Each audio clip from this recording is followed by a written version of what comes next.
Bonjour à tous, je m'appelle Alexis et je fais partie des équipes YouTube. Je m'occupe d'un sujet en particulier, c'est YouTube à la performance.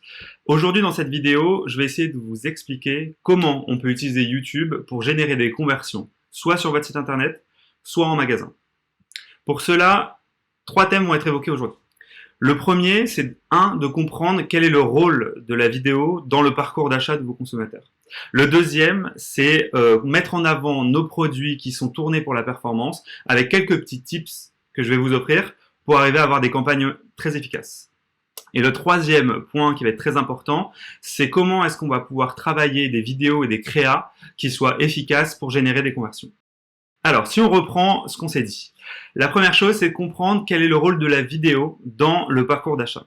Grâce à YouTube, on voit les évolutions de vos consommateurs. La première chose qu'on constate, c'est que de plus en plus de gens ne font pas qu'une recherche Google avant un achat d'un produit, mais ont également besoin de vidéos qui vont leur montrer comment fonctionne le produit, pourquoi c'est le meilleur produit. On se rend compte que nos deux plateformes deviennent de plus en plus interconnectées. Et ça, comment on le voit? On le voit essentiellement par les vidéos que postent les youtubeurs sur notre plateforme. Sur notre plateforme, il y a pléthore de vidéos où on voit des gens, des parents, des femmes, des hommes qui vont tester des produits. Donc l'idée, c'est que soit, bien sûr, vous pouvez créer des vidéos qui vont répondre à ces questions-là, soit utiliser, et c'est là où on pense que c'est très intéressant et beaucoup plus simple, la publicité pour arriver à faire découvrir vos produits. Alors, qu'est-ce qu'on propose pour arriver à résoudre ce problème? Pour résoudre ce challenge business que vous avez, nous avons développé un ensemble de produits qu'on a appelé Video Action. La première chose sur YouTube qu'on constate, c'est qu'il y a un reach massif. Aujourd'hui, plus de 80% de la population adulte se rend sur la plateforme tous les mois. En parallèle de ça, les vidéonautes qui vont sur la plateforme, en moyenne, vont regarder jusqu'à 38 minutes par jour de contenu vidéo. Donc ça, c'est un élément extrêmement intéressant pour vous. La deuxième chose, c'est que la plupart des publicités sur YouTube bénéficient d'une attention inégalée.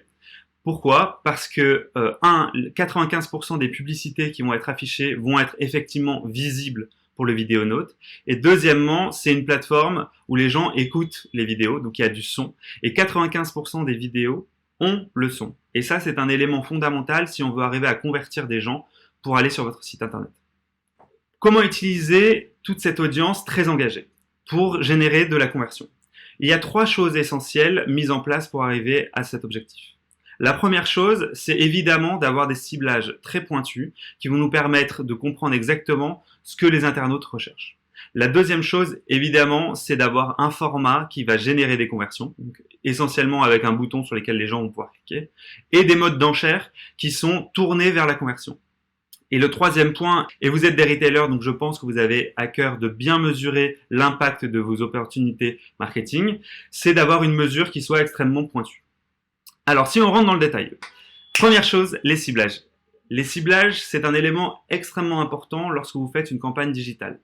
L'avantage de faire du ciblage sur YouTube, c'est que vous allez bénéficier de l'intégralité des informations que nous pouvons collecter sur les différentes plateformes que Google possède.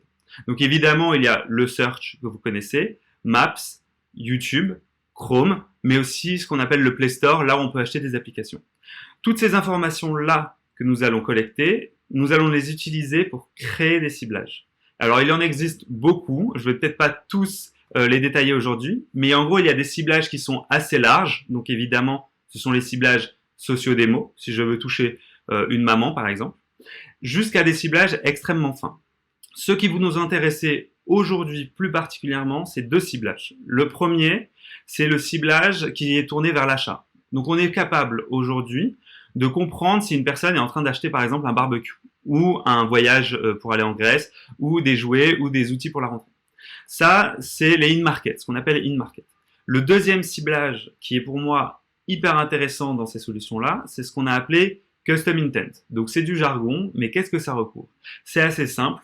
Aujourd'hui, quand vous allez faire une recherche sur Google, dans les 7 jours, si vous vous rendez sur YouTube, on va pouvoir vous exposer une publicité en rapport avec la recherche très précise que vous avez fait auparavant.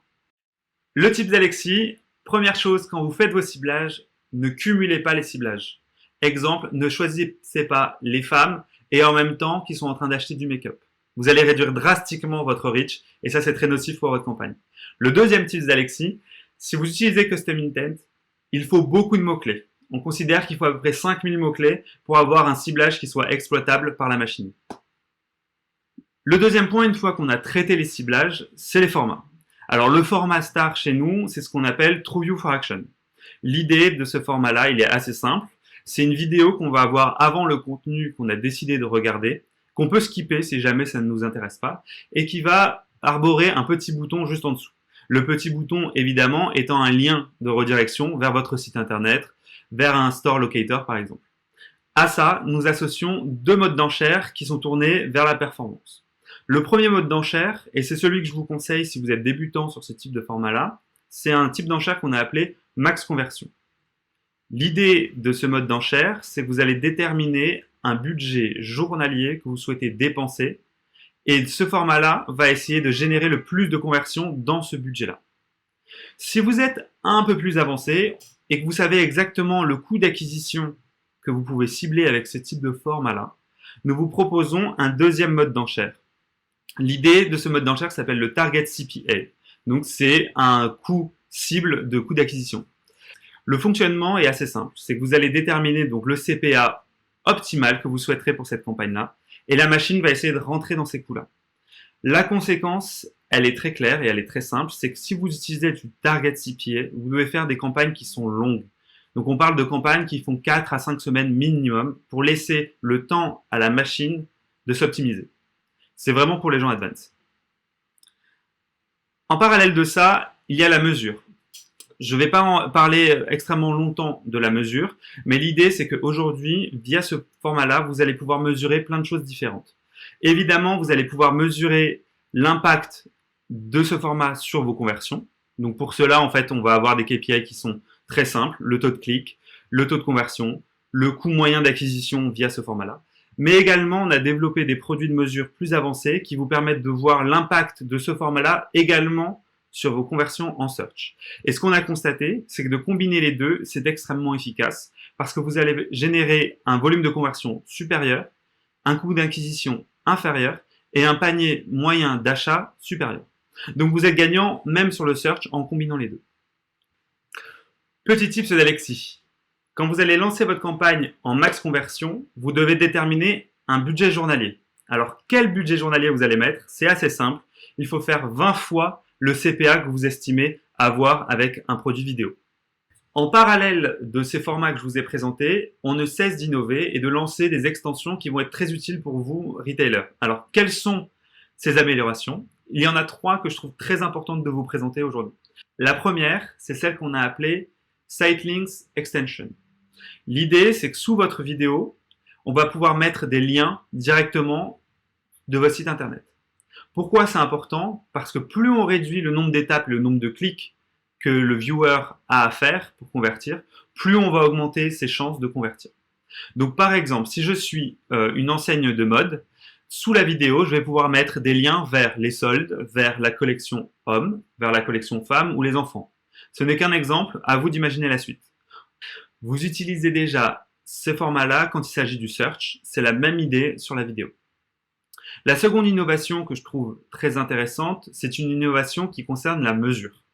L'idée, c'est que dans votre même compte Google Ads, vous allez pouvoir voir l'impact que la vidéo a pu avoir sur une conversion search. C'est ce qu'on a appelé le Cross Network Report. C'est très important parce que souvent la vidéo est mal perçue ou mal comprise dans un parcours de conversion et que ça rejoint tout ce que j'ai dit en introduction. La troisième innovation que je trouve assez intéressante, c'est le Product Image. L'idée, c'est que sous la vidéo, si vous avez un catalogue de produits, un flux shopping, tout simplement, on va pouvoir voir les différents produits disponibles sur votre site internet. En parallèle de ça, on lance un dernier format qui va être intéressant, qui s'appelle Video Actions. L'idée de Video Action est assez simple, c'est qu'aujourd'hui, de plus en plus de gens, quand ils vont sur YouTube, ils vont aller sur le feed de YouTube. Et ce feed-là a une valeur pour vous. Via ce format-là, vous n'allez pas choisir exactement l'emplacement. La vidéo va parfois s'afficher ce qu'on a appelé en pré-roll, ce que je vous ai présenté jusqu'à présent, donc c'est-à-dire avant une vidéo, ou dans le flux directement de YouTube. Ça permet d'obtenir un CPA qui soit toujours plus compétitif et un volume de conversion toujours plus intéressant pour vous. Troisième partie et dernière partie, Vous nous demandez souvent comment on peut faire des vidéos qui soient efficaces pour générer des conversions. Le problème, c'est que souvent, vous n'avez pas d'assets vidéo. Vous avez des très bons sites internet, des très bonnes copies qui vont être plutôt dans l'awareness et la notoriété de votre marque, mais pas du tout des vidéos qui vont générer des conversions. Pour cela, nous avons lancé un produit que je trouve très intéressant qui s'appelle Video Builder. L'idée, elle est assez simple. Je pense que tout le monde a déjà utilisé un masque PowerPoint. C'est la même chose avec une vidéo. En général, on considère qu'il faut des vidéos qui soient assez courtes et impactantes. Qu'est-ce que j'entends par des vidéos courtes et impactantes? 15 à 20 secondes qui soient extrêmement directives sur ce que vous attendez de votre audience. Video Builder est un outil qui est disponible pour tout le monde. Vous allez pouvoir créer des copies qui sont déjà optimisées selon nos études qu'on a pu déjà mener pour générer 3 types d'actions. Le premier modèle que vous allez trouver est un modèle qui est là pour présenter votre catalogue. Pour cela, c'est assez simple. Vous avez juste à uploader des images, un logo et un texte. Sur la plateforme, on va faire directement le montage et vous avez des sons qui sont libres de droit et déjà disponibles. Ça, c'est le premier usage. Le deuxième usage, vous allez vouloir peut-être en 15-20 secondes présenter votre marque. Ça peut être très utile si vous êtes un retailer qui vend plein de catégories de produits. Et la dernière chose que je pense qui va être très intéressante, notamment dans un cadre de Black Friday, c'est si vous avez des promotions. Souvent, vous pouvez avoir des promotions un peu rapidement et vous avez besoin d'écouler très très vite cette marchandise. Grâce à ce produit-là, vous allez pouvoir créer une vidéo qui met en avant justement votre produit. Qu'est-ce que je souhaite que vous reteniez? 3 choses assez simples. La première, c'est que la vidéo est très importante dans un parcours de conversion aujourd'hui d'un utilisateur. La deuxième chose, c'est que nous avons des produits qui sont extrêmement performants pour vous aider à générer du trafic sur site ou en magasin. Et la troisième chose, c'est que même si vous n'avez pas de vidéo, c'est pas une excuse parce qu'aujourd'hui, on a Video Builder qui vous aide à créer des vidéos très efficaces pour générer des conversions. Merci pour votre écoute. À bientôt sur YouTube.